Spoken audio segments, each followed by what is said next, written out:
বেলাল বলে, আবু বকর আমি মদিনায় আর থাকবো না, আমি চলে যাব। আবু বকর বলে, বেলাল কি হয়েছে, কেন মদিনা ছেড়ে চলে যাবে?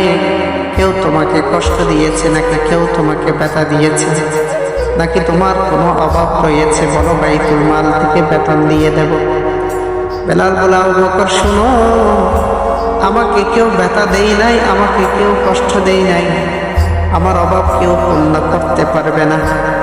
বেলাল বলে, আমি যখন আজান দিই মদিনাতে, আজানের পরে আমার রাসূল আমার সামনে দাঁড়িয়ে নামাজ পড়াতো, আমি পিছন থেকে ইকামত দিতাম।